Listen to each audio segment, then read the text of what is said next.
사람은 시간과 장소에 따라 다른 호르몬을 분비한다. 호르몬이라는 것이 온도와 밝기에 따라 분비량이 변화하느라 아침, 점심, 저녁 사람은 각기 다른 생체 리듬을 갖는다. 아침에 드는 생각과 저녁에 드는 생각이 다르다.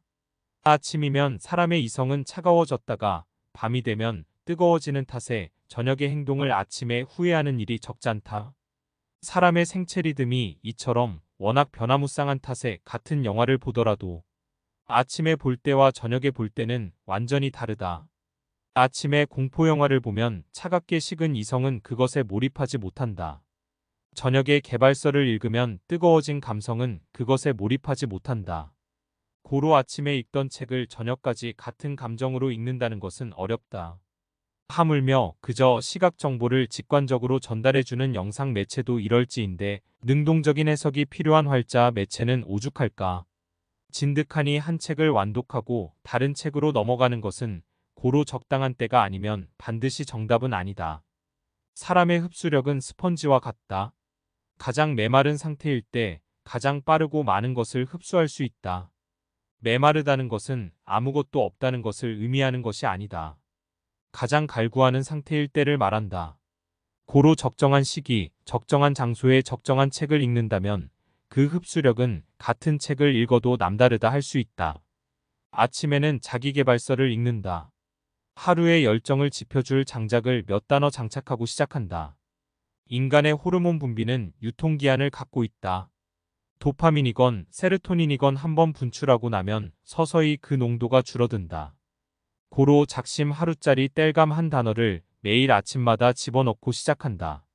점심에는 나눠 읽을 수 있는 것들을 챙겨 나간다.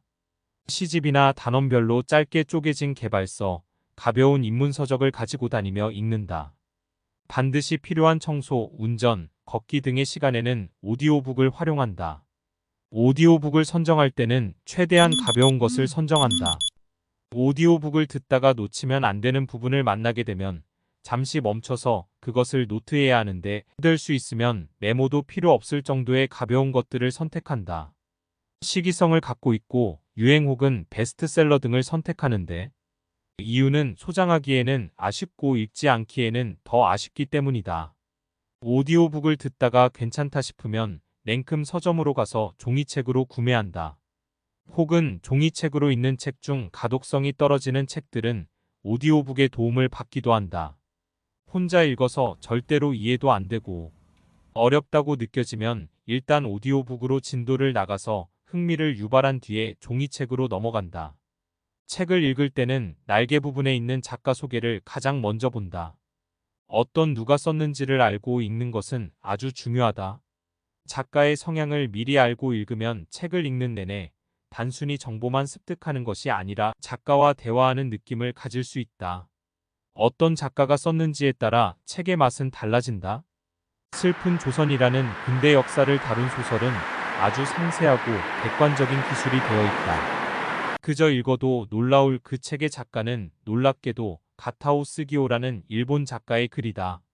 일본 작가가 일본인들을 위해 집필한 이 책이 한국에 소개된 것 그뿐만 아니라 꽤 객관적이고 상세한 묘사가 놀랍다. 책을 읽는 도중 몇 번이나 돌아가는 페이지는 역시 작가 소개다. 읽다가 몇 번이나 작가 소개란으로 넘어가서 누구의 글인지 확인한다. 그런 과정이 있다 보면 다음 지나가다가 만나게 되는 작가의 이름에 그의 전 작품이 떠오르고 다음 책을 집을지 말지를 쉽게 정할 수 있게 한다. 작가 소개를 보고 난 뒤는 목차를 본다. 군에 있을 때 선임이 이렇게 시켰다고 해보자. 삽으로 땅을 파. 맹목적으로 일단 진행하는 것과 왜 그 일을 해야 하는지 알고 하는 것은 천지 차이다. 맹목적으로 하게 될 때 중요한 것은 목적이 없다. 사람은 목적이 있을 때 창의적이게 된다. 어떻게 하면 더 빠르고 쉽게 그 일을 할 수 있을까? 그 고민을 하게 하는 것은 목적이다. 목적은 쉽게 말하면 길라잡이다. 어느 길로 가야 하는지 상세한 가이드라인이 잡혀 있어야 하며 전체를 환하게 밝혀주는 환한 지도는 목차다. 유발 하라리의 사피엔스를 읽는다고 해보자. 사피엔스의 첫 문장은 별로 중요치 않은 동물이다. 이어 약 140억 년 전 빅뱅이라는 사건이 일어나 물질과 에너지, 시간과 공간이 존재하게 되었다. 이다. 다짜고짜 제목은 사피엔스이고 첫 문장은 별로 중요치 않은 동물이다. 이어 다음 키워드가 빅뱅이면 이 글의 주제는 무엇이고 어떤 방향으로 갈지 알 수 없다. 그러나 이 목차를 보면 대략 어떻게 진행하려 하는지 그 방향과 길을 알 수 있다. 사피엔스는 인지혁명, 농업혁명, 인류통합, 과학혁명이라는 큰 주제 아래 하위 소주제가 이어지며 사피엔스라는 동물이 어떻게 현대까지 왔는지 설명한다. 이렇게 커다란 숲을 보게 되면 아무리 어려운 책이라고 해도 아무리 어려운 어휘가 나온다고 해도 가벼운 마음으로 넘길 수 있다. 커다란 항해를 하는 선박은 작은 파도를 신경 쓰지 않는다. 그것은 어려운 책을 쉽게 시작할 수 있게 하고 벽돌의 장벽을 별것 아닌 것처럼 넘기게 도와준다. 글자가 읽히지 않는 이유는 기본적으로 호기심이 부족하기 때문이다. 해당 책을 고르기 전에 비슷한 주제의 영상이나 글을 몇 번 접하는 것이 좋고, 읽기 전에 어떤 방식으로 전개될지 스스로 기대가 된다는 자기 최면을 거는 것도 좋다.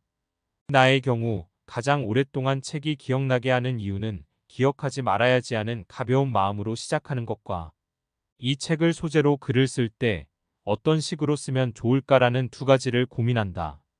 책의 내용을 요약하려고 하지 않고 나의 생각을 담고자 한다. 책을 읽다가 마음에 드는 한 문장이 나오면 잽싸게 사진을 찍고 간단한 메모 한 줄 남긴다. 그 한 줄은 독후감을 시작하는 첫 문장이 되는 경우가 많다.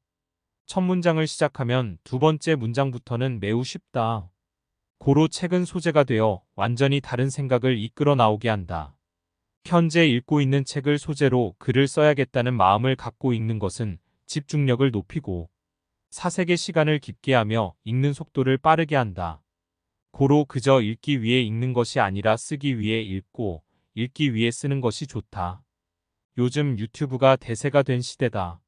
그래서 글보다는 영상 매체가 중요하다고 하는 이들이 많다.